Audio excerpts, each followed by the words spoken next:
All right, boys and girls, we're back for another review. A negative result, but positive. A lot of positives to take out of it, considering.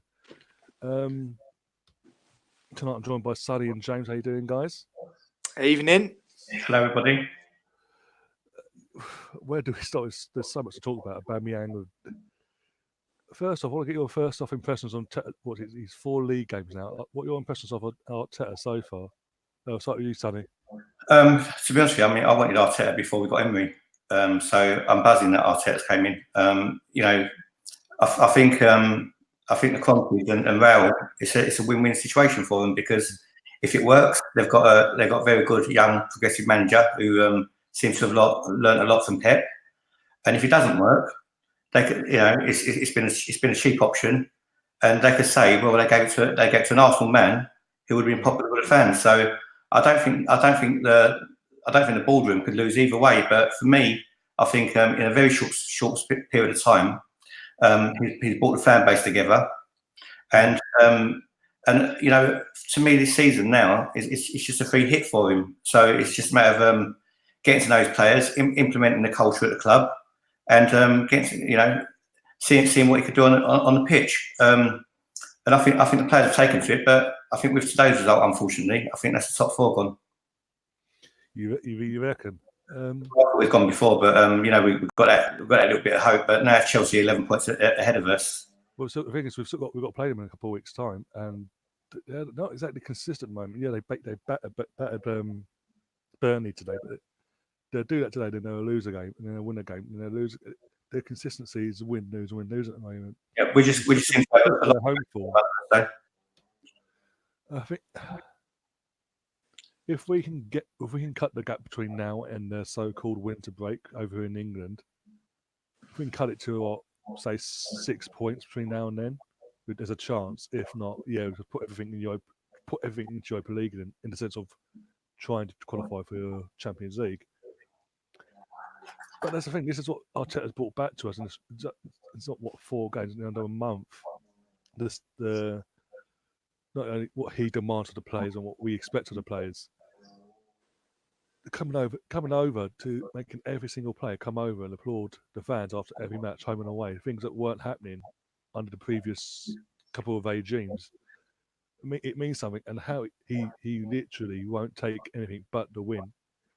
I think what spoke volume to me was the Leeds game, and how he knew what was coming with Leeds. He tried to warn the players. They didn't take notice, and at half time he bollocked them for it. And then all of a sudden, the second half, we saw a completely different Arsenal to what we saw in the first half. I mean, for me, I don't really care if players come over or not. I'm all about the points and performance and the effort. The players coming over is just like putting just like putting hundreds of thousands on top of the cake. It's just an extra. It's nice if you have them, but you can still eat the cake without it. But I think what we're seeing is not just effort. I mean, he's had a week to train with him this week, and you can see they're defending a higher line now. And a lot of the Crystal Palace balls are actually just going out into touch. So there's certain things that he's now doing which Arsenal weren't doing before, and they're actually looking at the team now. Well, that's the thing. Touch on the defender. We actually are defending as a team as well, and not individuals and leaving the attack, staying in the attack, and the defence was being left completely exposed. It's always one. Now, again, that's something else he's brought to the club that we haven't had for so long. It's so nice to see, and I think it said it all that Palace, apart from the goal, even that was lucky in itself. They didn't really threaten us for the whole match. I mean, what do you think? What did you think, James? I think it's still very early days in his tenure. I think you can see slight improvement in terms of, as Sonny says, putting the ball out into touch and defending at a higher line. But it's still very, very early days. I think the point that Sonny makes about top 4, for me, that was gone at the end of October, personally. But you see the points difference, and I can understand people saying about putting all our eggs in the Europa League basket, but you just take a look at the last 32 fixtures and the teams that are still in it. Inter Milan are still in it, Benfica are in it, Ajax are in it. This is it's going to be very difficult to win it. And we've got one of in the last 32 a very difficult Olympiacos side. Who dropped down from the Champions League. So you'd like to think that we can make inroads in the competition, but I look at it on the flip side as well. If we had a season without any European commitments whatsoever, I think it would do us the world of good, because then you won't have the extra games. We'll have more time on the training grounds, more time to improve. And it's just my personal opinion, but I think a season without any European commitment will do us the world of good, I think. James, you say that, but the thing is, Arsenal playing two different teams in the Europa League and the Cup games, and they do in the Premier League, and they've done that for the last 2 seasons. And the rest for the players, for the first team players who don't play in those games, hasn't done many good at all. Yeah, but I mean, in terms of creating a cohesive regular starting 11. I mean, if you think through the years, I mean, I think I saw a stat come by today that we were unchanged today. Today was the same team against. Today was the same team we played against Man United. At home where we won. Unchanged. I don't think it's been very regular where we've had an unchanged lineup from one game to the next. Probably first time in the year, wasn't it? That they've had back. Yeah, well, that tells you. I mean, how long a year is. I think that if we didn't have European distractions, you make a great point about the 2 separate teams. But if we can just concentrate on just the league and domestic cups, I think and more time on the training ground, I think that will stand us in good stead. I think the Arsenal fans need to get grip of reality as well. They're not going to turn a shit team into a brilliant team overnight either. There's some players who are not going to cut it, who by next summer won't be here. So really, Arsenal fans need to get a bit of realism as well of what our expectations actually are and how much Arteta could do. He could be the best manager in the world. If Pep took over his team tomorrow, I don't think he'll do any better than what Arteta's doing at the moment either. And that's the thing. That's what's bugged me about our fan base, especially certain people that you've had on your channel that have, after the Chelsea loss, went in a pub and literally bragging at just because we lost. Oh, I told you so. That literally done my head in. That's disgusting. Like 9 days into a job, and I told you so. This is what the person you wanted is doing no better at Tottenham. I mean, it's just. I must say I didn't want Mourinho. I mean, obviously I respect every Arsenal manager. I'll support every Arsenal manager. Like I've always. It's the days when I first started supporting the club in the early 90s when George Graham was our manager. I mean, I support Mikel Arteta as well, but my choice to replace Unai Emery was Chris Wilder, and people said to me I was mad. But look, I mean, they're 5th. They won again last night, and you look at what the characteristics that his team has. I tweeted out last night that they're 5th. That was the position before the season started that our fans expected us to be in around about this time of the season. James is doing a brilliant job, and you can't really argue against Chris Wilder. But the thing is, you every year you do get one team who come into the Premier League who overachieves. And it's whether they could actually do that next season, I don't think they will be able to do it. But fair play to them. They're there on merit. They're not there by accident. And they're doing a brilliant job. But not just that as well, Sonny. If you look at what he's gone from the ground up. I mean, he started out at Sunday League, and then to get Oxford promoted and to get Northampton promoted, and having spoken to the likes of Richard Stearman that played under him and Sam Deering at Oxford as well about his motivational skills and the fact that he's a proper man manager, proper and sick from a lot of quarters about language capabilities and how difficult it was to understand him. As someone who's lived and worked abroad for more than a decade, I know exactly what he's gone through, especially in the beginning. And some people learn quicker than others. And one of the reasons why I wanted Chris Wilder as well is if you listen to him speak post-match and pre-match, is as clear as day, not just in terms of English language, but also in terms of football language and being able to transmit that to the fans. And I thought personally that those types of qualities would bring us together more as a fan base? I don't know whether you guys agree, but Chris Wilder, as good as he is, you know, the mentality of Arsenal's squad is disgusting.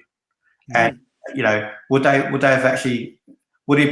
been able to pick up the mood and change the mindset of these players like Arteta has? But you know, we'd never know. No, we'll never know. You make a great point, but I refer back to a documentary I saw a couple of weeks ago about Chris Wilder when he arrived at Sheffield United. And in that documentary, he stated that when he arrived, there was a disconnect between the fans and the players. Players didn't like the fans. Fans didn't like the players. It was an awful atmosphere to be around, and they had to change that. And they did bit by bit. I mean, I've had people say to me, obviously we'll never know. Arteta is our manager and I support him. But obviously I just gave an opinion. But, you know, you've got, you look at Arsenal transfer market and, you know, being able to identify players. I'll give you one example. One of the best players of Sheffield United this season, John Fleck, one of the best players of Sheffield United, one of the most impressive players in the Premier League. He was a free transfer from Coventry. A free transfer from Coventry City. And this is what I mean about when Arsenal going forward, identifying players better and not just going after the marquee, not just going after the name. Have a look at the previous of a player. Have a look at what's gone before. Have a look at his injury record. I mean, I know we rate Kieran Tierney very highly, and it's very unfortunate that he got injured away at West Ham. But even before we brought Kieran Tierney, there was rumours of him being injury prone. But yet we still shed out north of 20 million quid for him. Ryan. So this is forward. Ryan, I've got someone in the comments, Matt Howard. Is a weirdo on my channel. He just keeps trying to disrupt my channel, right? Yeah. I'm not going to be on this podcast. So he's going to start abusing me the whole podcast through, mate. So I'll kick him off, or I'm going to step out of it. Yeah, I'll sort that one set. I will. There we go. Dealt with. Thank you. Yeah, as I was safety first, Sonny. As I was saying, as following on, we got a manager who's got an awful lot of experience, you know, with the level he achieved with playing. And I think going forward, under the intelligence of a manager like Arteta, if we can identify young, hungry players that we can hopefully mould into a good team, then I think we can make progress bit by bit. It's how long the fan base is prepared to wait. You know, really, is a question. Don't you think so, Ryan? Oh, definitely. That's the thing, and that's what really frustrated me about Simon the other week. It was like he was waiting for the step up, and because he didn't get that win, and because it was the manner of how the goals are leaked. Oh, that's it. Got to slag it. It's all successful. There's so many factors to that game itself that it was nothing out of Arteta's hands.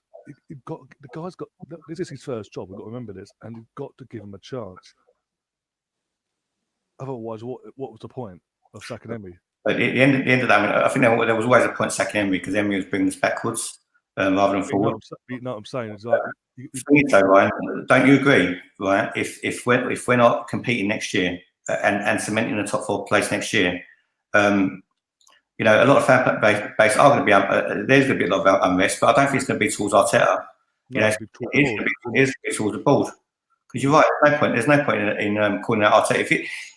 If Arteta don't get the results, it doesn't mean he's not doing a good job and doing the right things to try and get the results. You know, but if you haven't got the tools to make a cabinet, you can't make a cabinet.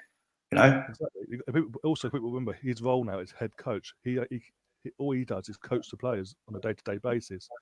He has little input to who comes in. They have meetings and all that and discuss what ideas they have. But it's the board now. It's the people above him that decide who they bring in, and he's just got to coach them. So yeah, things now go pear-shaped with Arteta.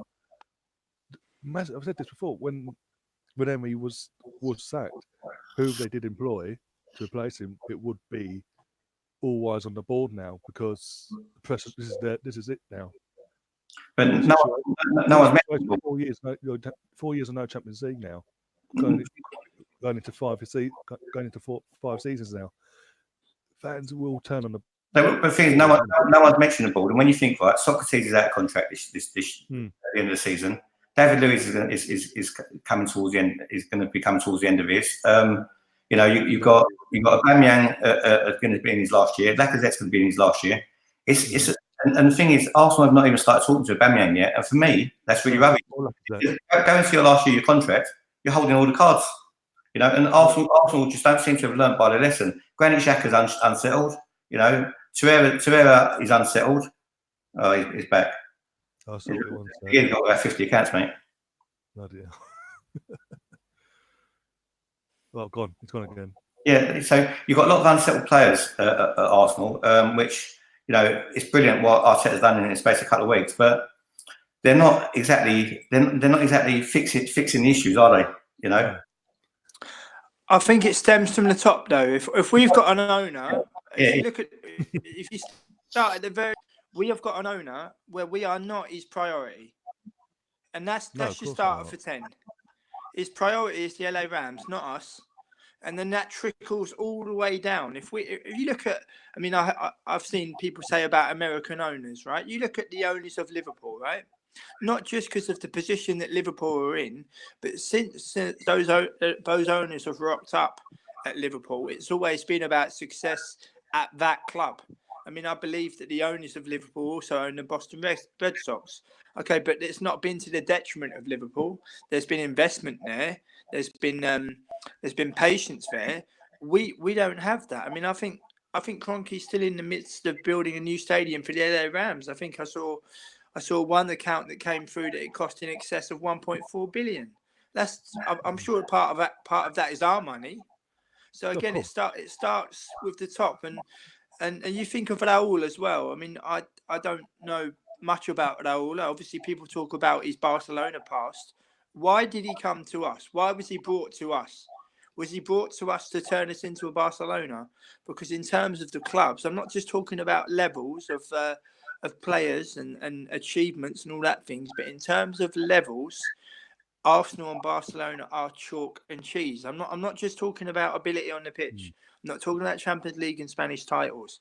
Barcelona are very much, they were very much their youth policy, their own bringing their own players through, and we used to do that, but we haven't done that for years. And we only now will be seeing the likes of Emil Smith Rowe going on loan to Huddersfield and John Jules going on loan to Lincoln City. So I wonder what Raul's role actually is. I mean, you can come out with kind of quotes of like, when Arsenal knock, it's a different knock. Okay, fine, but what is in your job description? What were you brought to this club to do? Well, the reason it's a different knock is because they're knocking on a different door. You know, they're not knocking on the front door, which the Chelseas and the Man United and the Man Cities knock out. They're sneaking around the back, and then they're knocking on the cat flap. You know. Well, see, even the way we go about our business is the same as before. It's nothing's changed there, because if you remember, under the old regime of Xhaka, we all knew a bit was happening. It took over 2 months for it to be confirmed. And look at we just drag things out. We just Kieran Tierney, the penny pension all summer. Yeah. We just got it over the line on the last day. You know the big excited quote was supposed to be about Pepe. You know, yeah, he's not the one who's excited me the most. The one who's excited me the most is a kid who comes from Brazil, from the fourth division Brazilian league. You know, Martinelli has got the potential to be the next Ronaldo, in my opinion. You know, I think he's that good. He's not been great. No, I've said before on it with Martinelli, concerning Martinelli, his finishing and his gameplay is of someone who you wouldn't think he's a youth, basically coming through the ranks and his trade. You'd think he's a fully established world-class player in Brazil. You know, sorry, James. All I was going to say is, like, Arsenal could play to their top of their ability, every single player, and they still won't be good enough to compete with City and Liverpool, which tells you just one thing: they're not good enough. So, in order to get good enough, you need to go and buy top draw players, and Arsenal ain't doing that. We need to be ruthless in the market. We've got these. We say we've got these targets. Just knock the door down, put your foot on the throat, and make sure you get the person over the line. One important. that whole situation, we wanted him, we wouldn't have got him. On him, Brian, is It was like undone. not identifying that they are the right player and not just shelling out. I mean, we've overpaid for players that are. I mean, we paid 35 million for Mustafi. You know, we paid in excess of 35 million for Xhaka, where we could have got N'Golo Kante for cheaper for cheaper than that. It's about identifying players better. I mean, like you look at Liverpool, they brought Mane, they brought Robinson, they brought Henderson. If we signed these players, people would be going absolutely ape. But they signed them and moulded them into a team that have won 20 out of 21 Premier League games and are on like a procession to the title. And if you think of Wijnaldum as well, I mean, I remember when Wijnaldum first burst on the scene here, when he was at Feyenoord, you could tell even then he was a very good player. And then obviously making through the going through the ranks and ending up at Newcastle, he was picked up by Liverpool.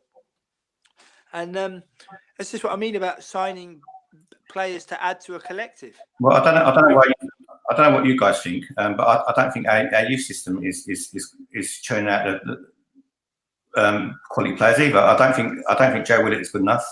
I don't think Emile Smith-Rowe will ever make it at Arsenal. I think he's just too lightweight.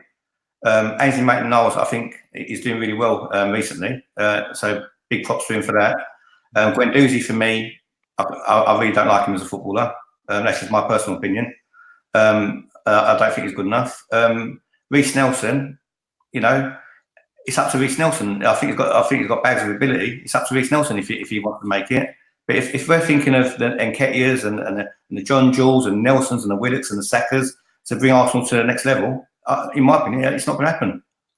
That's part of that's the club for not nurturing and using his youth system properly, like it should be, what we used to years ago. It is what it is. I think in the case of Willock, alone would do him the world of good personally, but that's just my opinion. I think I think Smith-Rowe going to Huddersfield. I mean, obviously I've interviewed Danny Cowley. I've spoken to him, and I know what a good manager he is. So I think he will help to improve Smith-Rowe. I think he'll come back a better player. But as Sonny says, whether that crop is the next bunch of youth to take us to the next level, it's highly unlikely. And going back to Tony Adams, when was the last central defender came through at Arsenal? Oh, bloody hell. I'm going as far back. I can't remember the last central defender of any quality to come through at Arsenal. I can't remember a right back. I can't remember left back. What are they coaching? What's defensive coaching? Why none of these youth players defensively coming through? Would you remember the Leeds game? And Luke Ayling. Right, where did he come from? From us. Right, exactly. For 10 minutes, that was. All right. Do you think, Sonny? Luke, if you think of Luke Ayling, Ryan, he was in that youth side along with the likes of Wiltshire and John Halls, I believe, and a couple of others. Craig Eastman and Sanchez Watt. I've also interviewed them as well, who won that youth cup, but none of them were allowed a clear path to the first team. And then you had the likes of Arsene Wenger saying, if you don't know, you can play them if you want to play them. I mean, I go back to one of my recent publications was my interview with Sanchez Watt, and there's a piece in that interview where he states that when he was at the club training with the first team, the majority of the players didn't want to go out on loan, but he did. And he went to Leeds, and he said it really, really helped him as a player.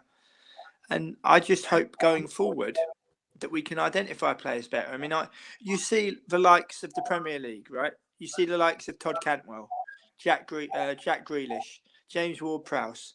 Now, all three of them could do wonders for us going forward. So why can't we go for them in the summer? Okay, it would be highly unlikely to get them in January, but you could start to make inroads now. And I believe that those three players in particular will be able to help us. Oh, definitely, hands down. Any of them three would be. And again, this is what I was saying back in the last season, that we have to adopt our own philosophy. But why not do a mixed balance of what Ajax have done with their youth, and what Liverpool did with investing in the league and building a squad and this, that, and not necessarily just going abroad and this, that, and the other. Well, it does work. Liverpool have shown it does work. Well, to give the listeners a heads up as to what happens here. What happens here in Amsterdam, Ryan, is that from a very, very young age, all the teams play the same way. And you have a progression where every year they get drafted into the next year. So they go up in terms of age group. And obviously you have young Ajax, which is the Ajax reserves who play in the first division here in the Netherlands. But the biggest difference is that when these players get to the first team and they're first team ready, they receive a good run of games in their natural position on the pitch, and they receive support from the manager, backroom staff, and the fans. So if they have a bad game, it's not the end of the world. They stick with them and they stick with them and they stick with them. If you look at Donny van der Beek, who's on tremendous form for Ajax, there's rumours of a move to Real Madrid. I was there when he scored his first goal for the club against Mulder, and I believe 2015, I think it might have been, or maybe even 14. Or maybe even Well, against Mulder when they was in the Europa League many years ago, and he has a real presence on the pitch. And if you think of the conveyor belt of there always being other players, and Ajax, picking up Hakim Ziyech when he was at FC Twente, and bringing in the likes of Dusan Tadic and Daley Blind, it's a real mix, and they're under the guise of a very good manager in Erik ten Hag.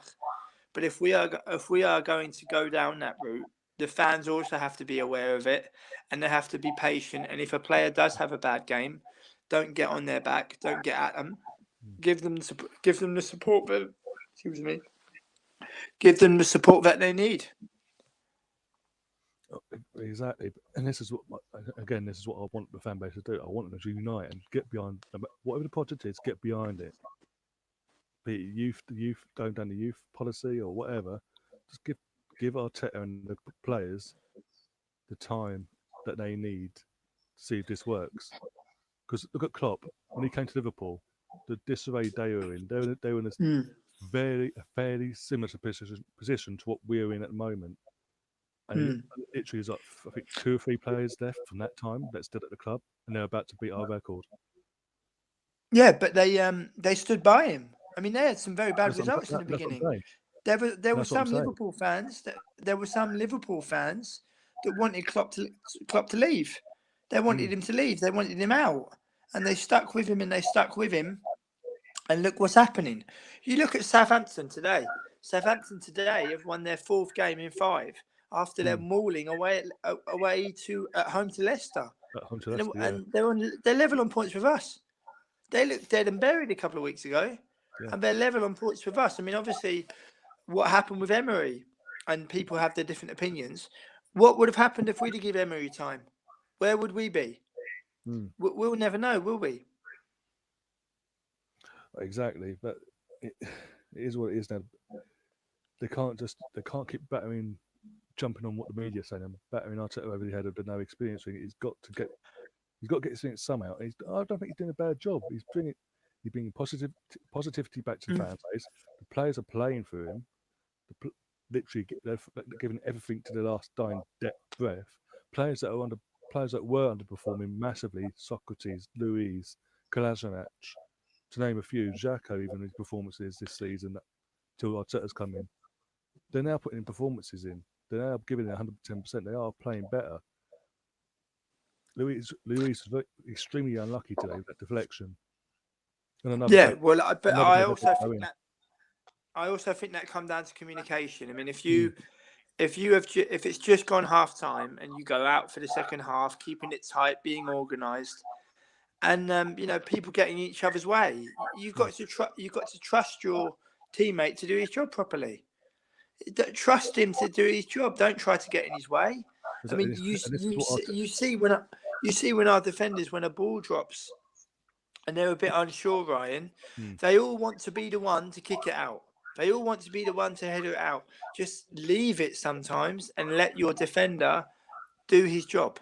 And I fully agree with you that Arteta does need time, and hopefully he will get it. But I mean, as I said earlier on, I support Arteta, but I also see a lot of Arsenal fans saying exactly the same with Arteta as what they said with Unai Emery. So the only difference really in that respect, in terms of the positivity, is that the name of the manager has changed. But as I say, that's just my personal opinion. And people are also very quick to forget that in the Emery, we had a 22 match unbeaten run. Yeah. Where the likes of Emile Smith Rowe were playing at home to Sporting Lisbon, and now he's on loan at Huddersfield. And reaching our first European final for the first time in 13 years. You know, people have short memories, but obviously the club has moved on and we've all moved on. And we just have to look to the future. Well, as Tony says in the chat, what's concerning him, we still haven't seen our players play a full start, what Arteta wants for the full 90 minutes. And there's another thing, that the honesty that's coming from the likes of Arteta and the players, that the fitness levels aren't to where they need to be what Arteta wants and what he's demanding of them. That's going to take time as well. And absolutely. That's why I'm sort of with Arteta. This whole last half of the season is in his case sort of getting right. We're going to do this, and then come the summer, got a whole summer with you. And then next season, that's when they really do kick on then. Because then he's got no excuses. He's had the whole half a season and then the whole summer to go, this is what we're doing. And by September, if the fitness levels aren't up to where they need to be, then questions need to be asked of the players. What are they doing wrong that's not getting them to where they need to be? Because I agree. Yeah, no, I agree, Ryan. I think that this season is about getting the condition right. And evening, Alex. Hello. Right. I think this season is about getting the conditioning right, and then next season, making a challenge for top 4. I mean, if you got to keep things in perspective, I hope that we win a trophy this year. I hope that we win one of the FA Cup or the Europa League, but I think both are maybe unlikely. So therefore, going forward next season, you hope that we will make a challenge for top 4 and see how things go. Really, I mean, I would love us in the transfer market to do our business really early and identify players, work hard through the season and be ready for the start of the season.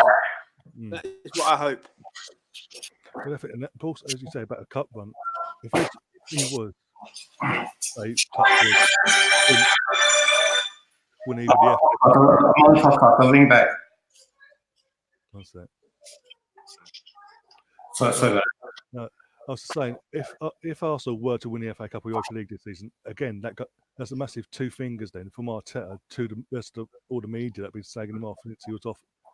He was rumoured for the job and all that, saying he's not experienced. It's like, imagine coming in, mess up we're in, winning a cup, one of the 2 cups, going into the summer, and then also that's helping him as well, because then the players think, we're at a certain percentage of what we want to be, what he wants us to be at, and we've done this. Imagine what we can do at the full.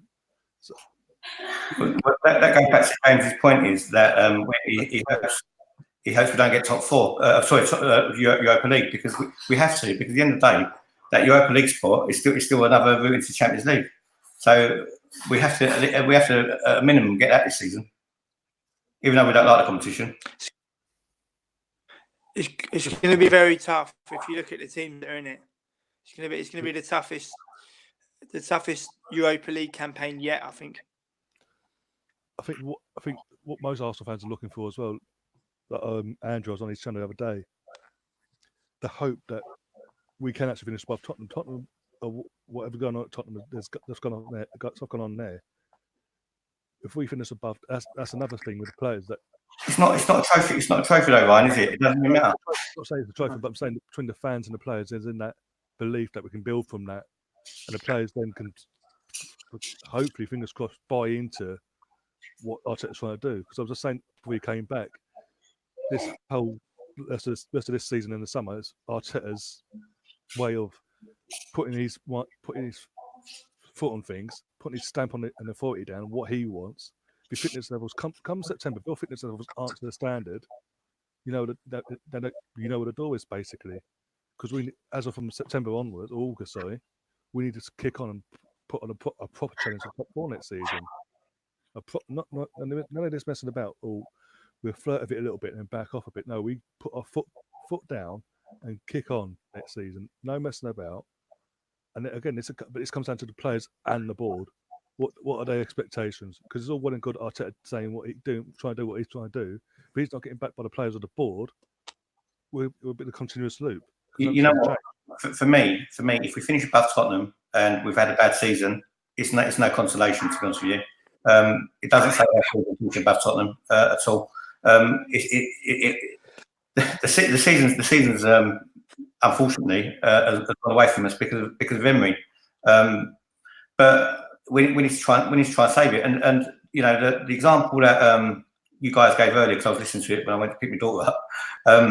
You know, Klopp was given time. We could have gave Emery 20 years and he still wouldn't have got it right.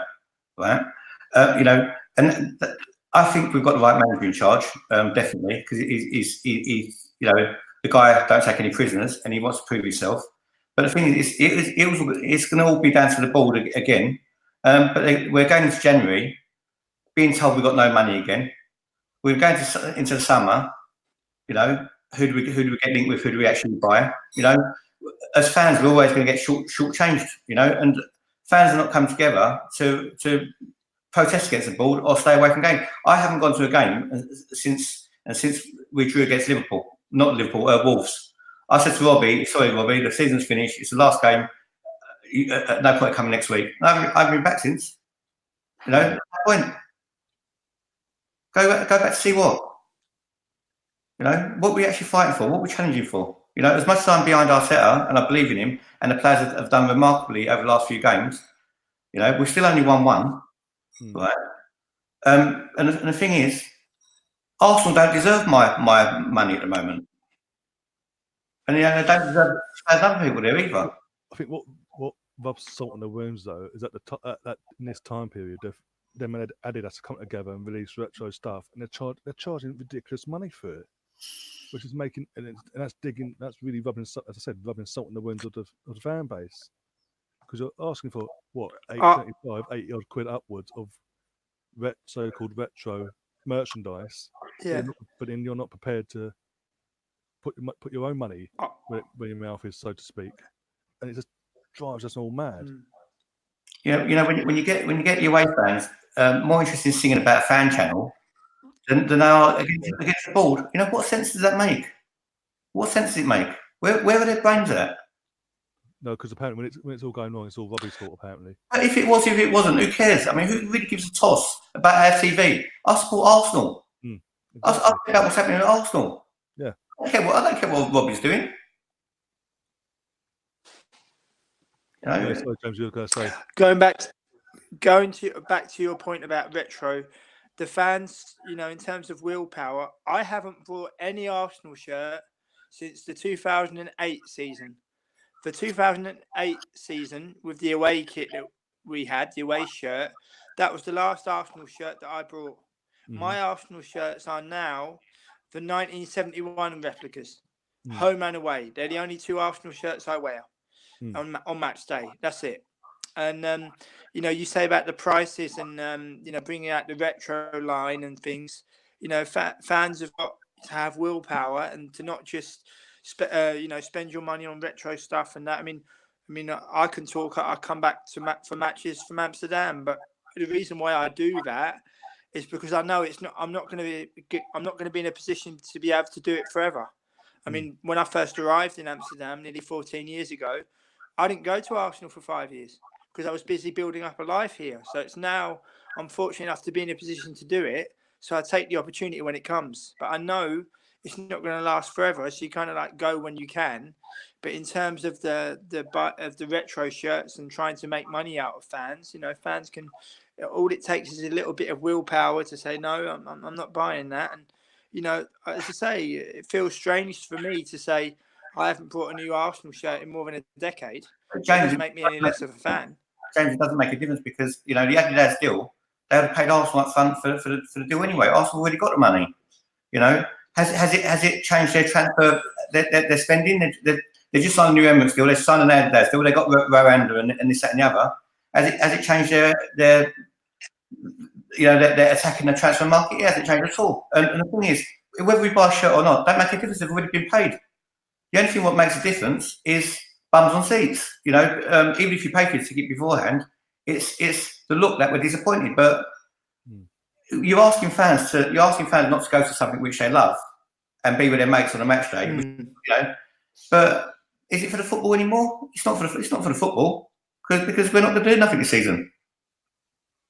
You know, they've got us. It's emotional. They've got us in an emotional tie. You know, they're asking our heads to rule our hearts, and our hearts will always rule first when it comes to Arsenal. You know, but the board are going to want to be needs to be within themselves to want to be more successful. And if they don't want to do it, we're stuffed. Exactly. This is what I've said. No matter who they hide, always on the board now because it is what it is now. You've done what you've got to put someone in place. If you're not prepared to back them, what's going to change basically? And this is what I'm saying. It's all well and good Arteta saying where he wants us to be, but if he's not going to be backed by the board or the players, which has been a continuous loop where nothing's going to change in the sense of us challenging anymore. We'll just be like that. We're all turning to what Liverpool were for a few years, 8-9 years of literally just Europa League, scraping in that, and then hello. I don't know if I'm still on my own here. Hello. We can hear you. I see you. We can hear you, but there's a blank screen. Hello. I'll have to log out and log back in again, I think. Oh no. Yeah. Really, you know, it's what we, you know, it's what our expectations are of that fan base. Because at the moment, we take a bang average footballer and we laud him like he's the best player in the world. You know, and then when they make a mistake because they're not good enough, we kill the bloke because they're not good enough. Don't kill them if they're not good enough. They're not good enough. It's simple as that. Well, look at the down the years. Iwobi, Walcott weren't good enough, and because they went for a run of bad performances, that was it. Even Andre Arshavin. Well, you know, Walcott. You know, he got over 100 goals for Arsenal. So really, I think he gets unfair press. To be honest with you, and that attacking lineup we had with Walcott. We had Giroud up front. We had the Wilshires. We had the Rizikis. We had the Nasris. They were actually a better team than what we got now. Yeah, they were a more balanced team. You know. Yep. I think what was it last season? There was someone put an image up of a starting 11. They had like, what was it, Wojciech Szczesny when he first was breaking through, Scolacci, like absolutely bang average players in respect to what we've been used to, but they're still giving it all, and we're still getting into the Champions League every season. We've got bang average players now. You can see they get paid more. Yeah, players now, but they get paid more. Yeah, you know, they've done nothing really. You can't say the Willocks, the Guendouzi's, you know, Ceballos hasn't set the world alight. You know, Xhaka, Torreira went missing since Christmas. You know, and that's even when he was playing in his position as well. But you know, it's been a revelation. You know, and I'm glad we got the Torreira back that we wanted. But you know, we're asking players like David Luiz, Socrates, Kolasinac, Ainsley Maitland-Niles, you know, to come and make us great. They're not going to do that. You know, they're not going to do that. Yeah. And it's sad. It's sad because, you know, Arteta's put you know, as positive a spin Arteta puts on it, and however much we improve, we're improving from shit to average. We're not improving from good to excellent. We're improving from shit to average. So we're always going to be disappointed. Oh, of course. And again, this comes not just that don't just come down to the ball. That comes down to Stan Kroenke and Josh Kroenke in the end of the day, because they're the owners. And this is what I don't get. How that this is meant to, they're meant to, when people apply to be owners of clubs, there's meant to be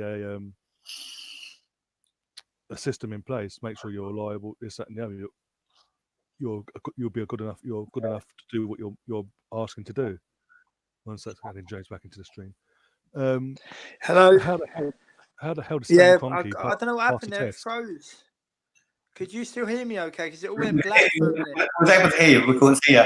Yeah, we could see you. Because I felt it all went black on the screen, and I started talking to myself, thinking, You look like if I'd have listened to left or something. Sorry about that.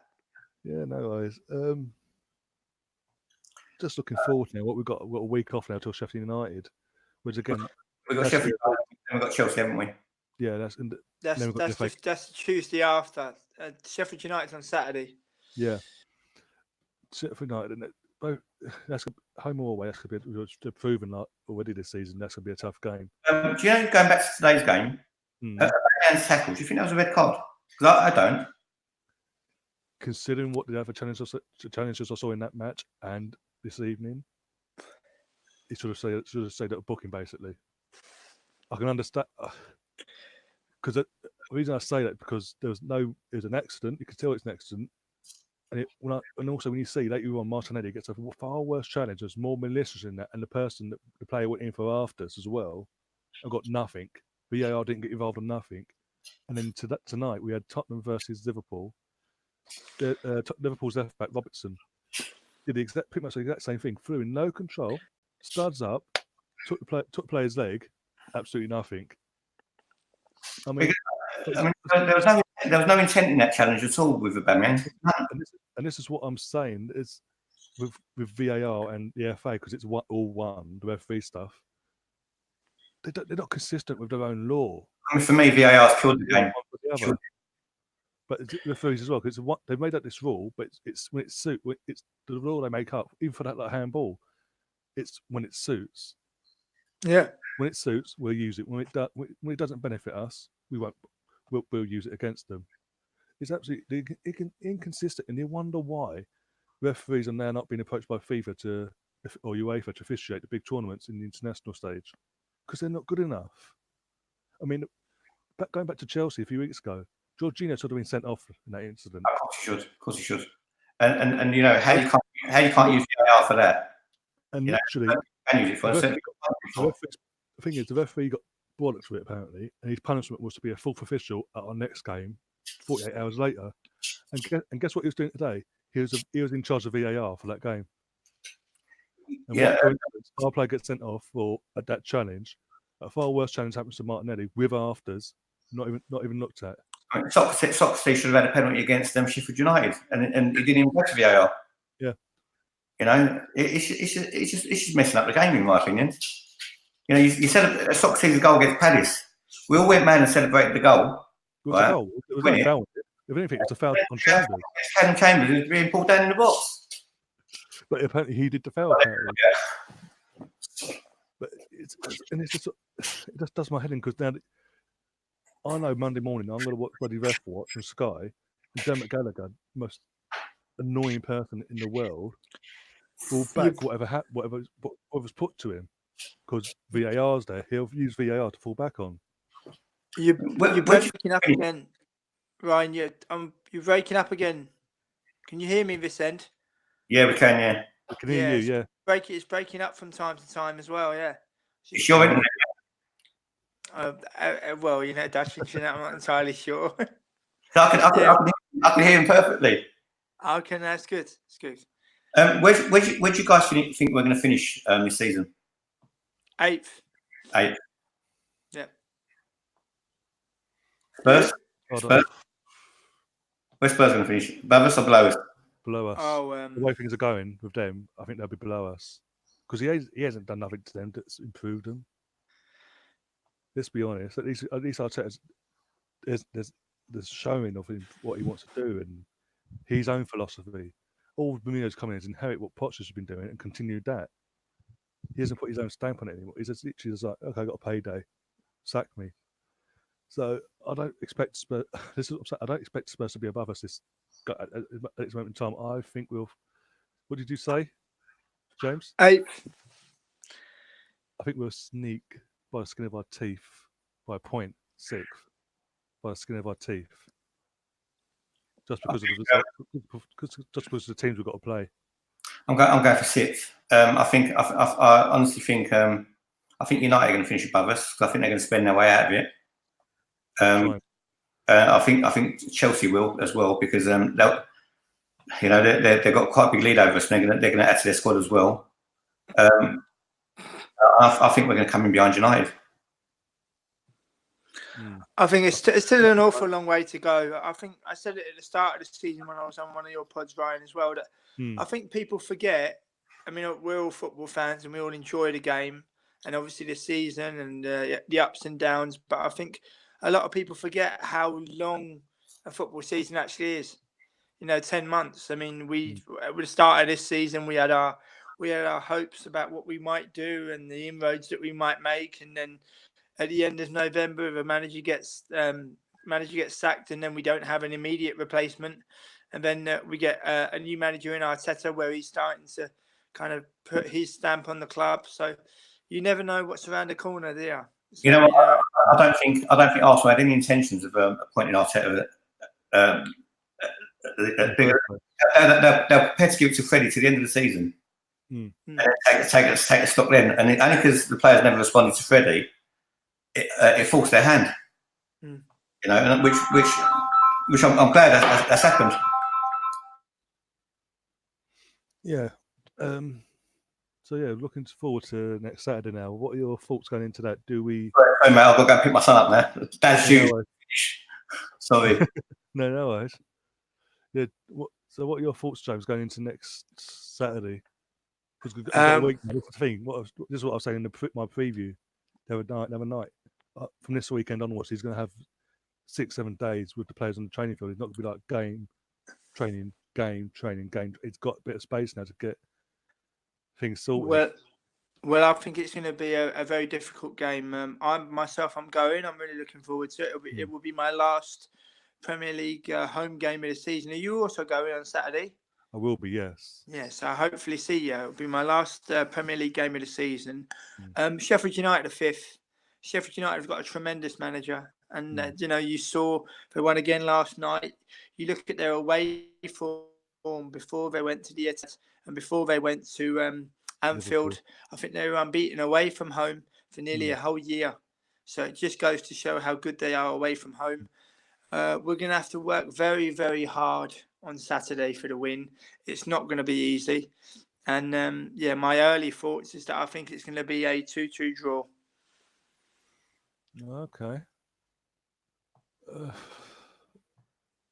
It's gonna be. I've said it before. I already said it's gonna be a tough game. I know it's gonna be a tough game. No, I think our fans will also underestimate Sheffield United. I mean, going back to what we were saying earlier on in the podcast, I think I was the only Arsenal fan that put out when I spoke to Arsenal Fan TV that day after Norwich, and also on my own Twitter, that really banged the drum really hard to get Chris Wilder as Arsenal manager. I mean, obviously, I've got no say in the matter. I can only say from my platform what I would have wanted. But, he doesn't look out of place as a Premier League manager. He has extended his contract with Sheffield United.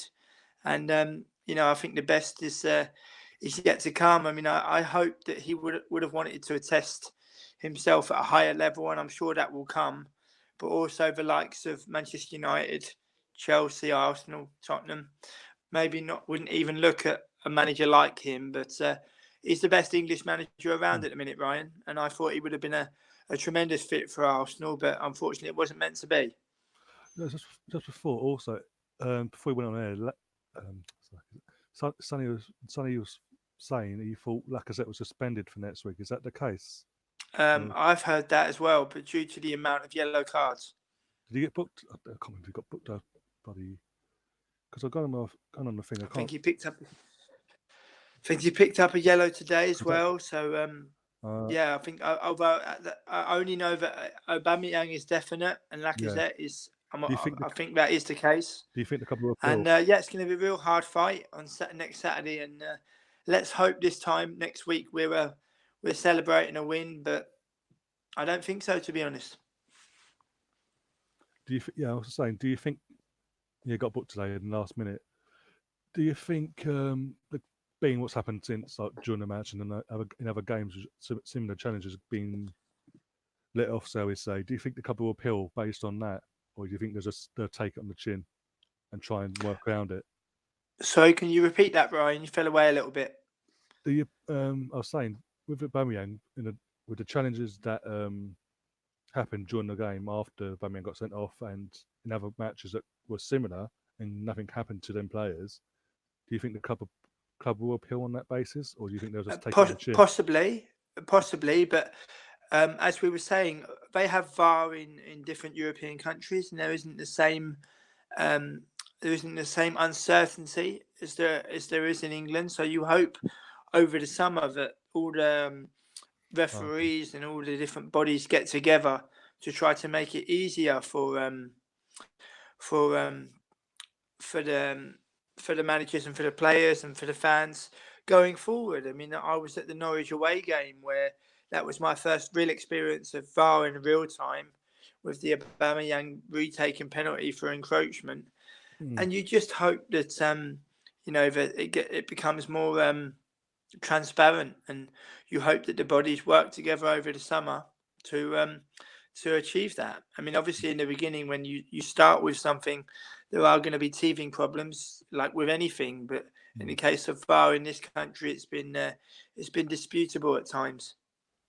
Well, I think what makes it worse, because obviously in every Premier League ground, as you know, there's on the side of the pitch, like in the World Cup, the TV screen. If it goes to VAR, the referee's given an option: take our word or go and have a look yourself. This is what we've seen. Go and have a look and see if you agree with us.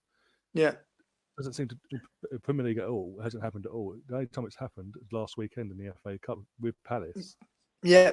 But it seems they're very reluctant to use it, which is, in my opinion, a huge waste of money then, because why use that money, install them into every ground and not use them? They're just gathering dust otherwise. Well, yeah, and also it comes down to interpretation as well. I mean, you like today with the referee when he was speaking to the people in VAR about the red card, and they're checking. You wonder if it's his decision, as in what he thought it was, or if he's got three players in his ear saying, three colleagues in his ear saying, all three of us think it's red, so therefore it's red. Whereas before it's the referee that was fully in charge. So as I say, you hope for transparency going forward, and that can be a little bit streamlined in the summer. Yeah, Tony's in the chat and he's saying Lacaz's only on 4 yellow cards, so he's available. Oh, okay, that's good. So that's good. I heard that it might have been 5. So thank you for clearing that up, Tony. I heard that. I did hear that as well, and then Sonny said, thanks for clearing that up. That's all we need. Yeah, cheers, Tony. Thanks. No, so and also if they do or don't appeal it, and if they do appeal it, it goes against us. Yes, so about the 3 games. Perfect opportunity for lots of Martinelli to put a absolutely run of form. As I said in this podcast, another podcast, he's a cracking. The guy, what, 18? You wouldn't think he was playing in like the 4th, 5th division of Brazilian football last year. The guy and this is what I mean about scouting, Ryan. This is what identifying players better. I mean, we signed him for £6 million, and he's a tremendous prospect, and he'll go on to be a really, really good player. And you hope going forward that we can identify players better, and I hope he gets a run in the team now. I really do. I hope he gets a run. I mean, you saw his goals. I was at my first game this season at home to Standard Liège. He scored a brace there, and the goals he scored in the League Cup against Nottingham Forest as well, also very good. So I think he's going to be very important for us next Saturday. I think his pace is going to be very important for us next Saturday. I've only got 2 children, so I won't be leaving again. Oh, James has gone now. I'll come back there. He's going. No, I was just talking about next Saturday. What your Hello. We're back. Yeah, you're back. I can see you. Hello, Jay. Yeah, no, I don't know. I'm gonna. My super subs come on for me now, so because we're an hour ahead here, Sonny. Thanks that you're back again. It's like I've only got 2 kids. I keep going. No, but obviously you have to do what you have to do. So well done on my part, guys. It's been an absolute pleasure. I shall catch up with you both very soon. Thanks for seeing you, mate. All right, nice to see you both. See you again soon. Take care. Hopefully, I'll see you on my channel when you've got time. Yeah, we'll sort something out, definitely. Take it easy. See you soon. James. See you soon. Bye bye. Yeah, I was just saying when you went off, we were talking about obviously our next game now, Sheffield United, and what are your thoughts and what your You know what? I think for me, the biggest key to that game is even more than Aubameyang being missing. It's whoever needs to play.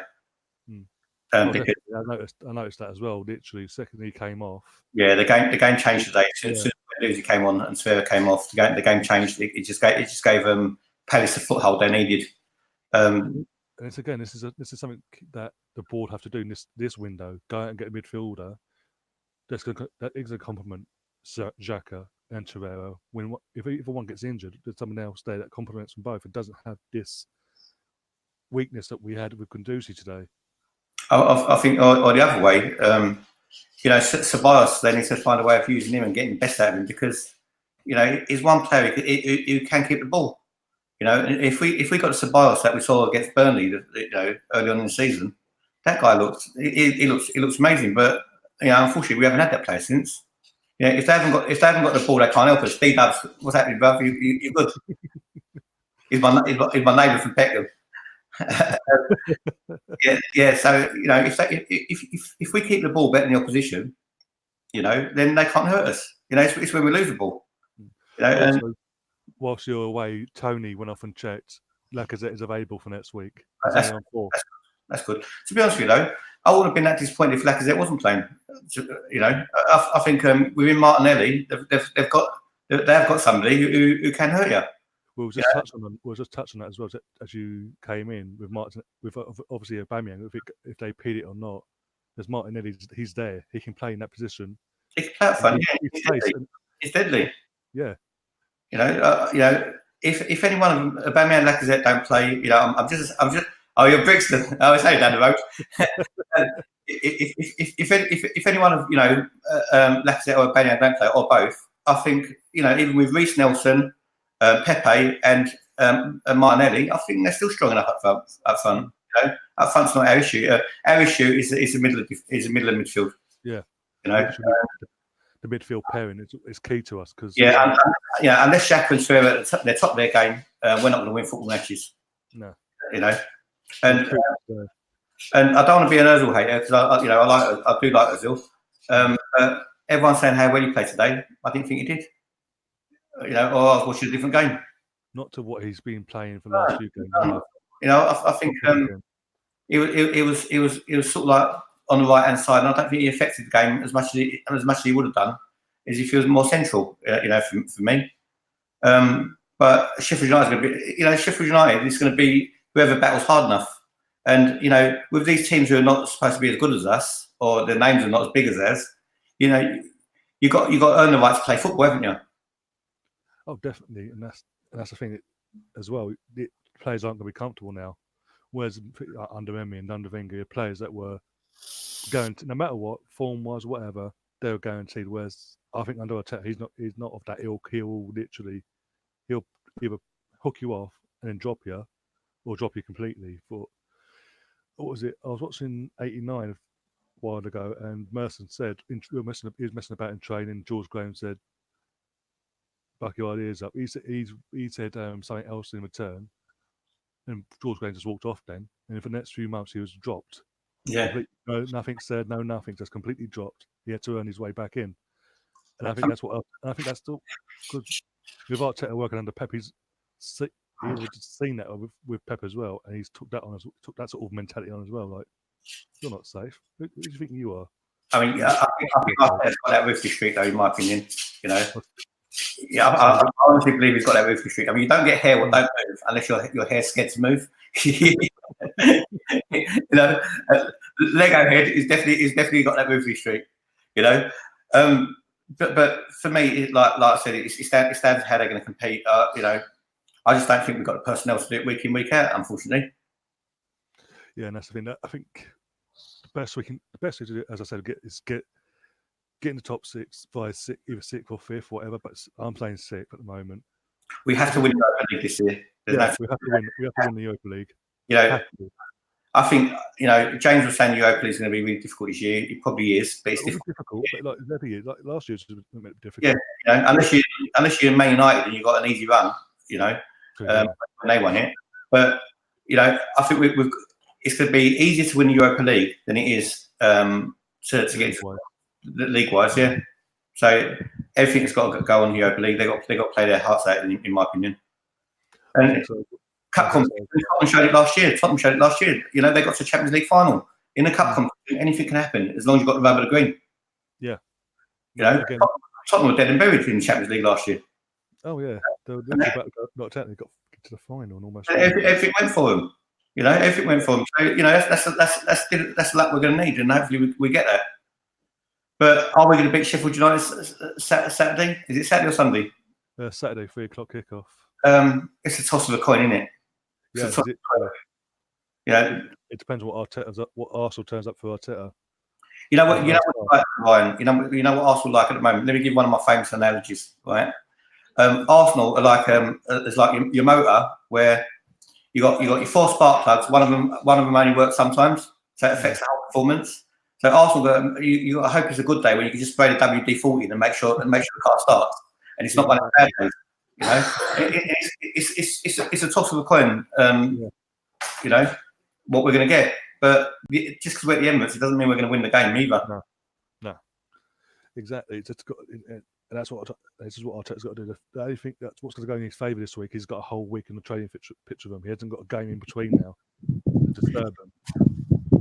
We might be surprised. In the transfer window, Arsenal might get them 2 players, what's going to make a big difference to us for the rest of the season. Because we've got an opportunity in a Europa League now against the Champions League. Go and throw 20-30 million at it. Yeah. Go and have a gamble. Arsenal fan circle, lovely guy. Arsenal fan circle. I really like Arsenal fan circle. He's one of the nice guys. Yeah, definitely. In answer to his question, I say, I don't know. It's hard because FA Cup, anything can happen. In the FA Cup itself, we know anything can happen in that. Europa, it's again a toss of a coin. It's just what a rubber, as Sonny said, rubber to green. What luck goes our way in a particular competition. You know what though, Ryan? I'd rather this is obviously Europa. This is it's common sense. It's common sense, right? If it was a choice of finishing, outside Europa League places and winning the Europa League or winning the FA Cup, it has to be that Europa League. It has to be. Because it's got the holding veil. Because what comes with Europa League is qualification as Champions League. Yeah.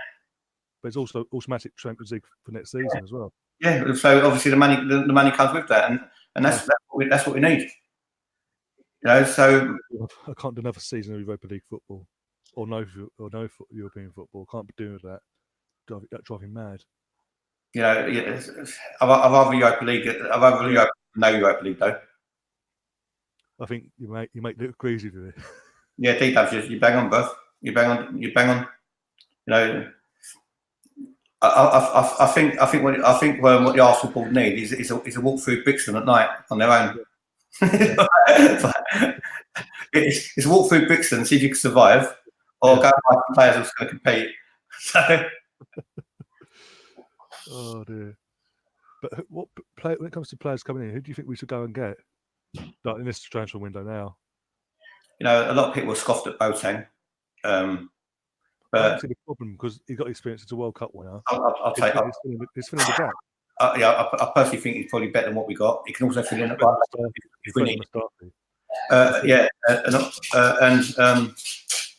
I think what we need more than a centre back at the moment, because Louis and Soxy is an animal in midfield. We need someone with someone with Torreira and Xhaka when Torreira and Xhaka tire in a match who could come on and make a difference. Right. At the moment, we haven't got that. Ideal world though, who would I have? I'd love to see Jack Grealish playing for Arsenal. To be honest with you. Yeah, me and James were saying that earlier about Jack Madison. Yeah, but if it was out of the two, Jack Grealish would make all day long. Yeah, but it won't happen. I think that Grealish would be more of a summer acquisition, just because by then Villa could be back in the Championship. And I think missed that big time though. When they had a chance to get Grealish for 30 million, when they were in the Championship, and they missed out on him. And now it's got to be worth double that. Of course, but with whoever goes for him has got to pay that money now. So yeah, even if it's in instalments, I don't care as long as you get the play. Yeah, well, everyone does everything in instalments. You know what? You go and buy. I'm saying with our media, British Sky, we have Pepe. Oh, it's in instalments. So everyone does it, mate. If you're gonna go Currys to buy television, and they say to you, you're gonna get this £2,000 television. You either got to pay up front, or we'll give you interest free for 24 months. What are you gonna do? You got to be stupid. I mean, whoever drives around in a nice car, they haven't bought it outright. Oh no, they're buying it on HP. So there's nothing wrong with that. I want to say just one. There. Oh, yeah. D-Dubs, when you do kidnapping, bruv, I know a few punishments that I can inflict on them as well. That's a good shout there as well, Decore. Yeah, definitely. Definitely. We need, you know what? We need someone big, strong, and ugly. Yeah. You know? Brian, that might be you, you know. That might be you, big, strong. Yeah. No, we need someone who can put their foot in, but can actually play with the ball as well. Oh yeah, and I think with Decoy as well, being in Premier League proven, it might cost a bit more because he's from one Premier League club to another nowadays. But because he's Premier League proven, he knows the league, that'd be an easier fit as well. Mate, if you can't attract a player from Watford, who can you attract a player from? Exactly. No. Anyway, I'm going to see you again on Monday, aren't I? So where can people find you anyway? Pardon? Before we sign off, where can the people find you? If anyone don't know me so far, there's plenty who don't. It's Sonny TV Unfiltered, and basically try and get as many people on the podcast as possible. Mm-hmm. So hopefully you come and join me. And on Twitter at Unfiltered. I think it's one. Sonny SONY 1. Yeah. Find me on Twitter, and you know. Hopefully, all our smaller channels will support each other, and you know we can all have a voice as well. Well, exactly, because the bigger channels aren't going to help us, are they? So no, not. As we've discussed on private matters, but anyway, we found that out very early, the hard way. Yeah. So, yeah, thanks to the guys in the chat as well throughout the night. Keep your comments going. If you haven't already, do subscribe as well. I'll be back again on next for Thursday on my channel. But as I said, I'll be on Sonny's channel on Monday. Yeah. And yeah, until then, enjoy the rest of your weekend. And as always, up the Arsenal.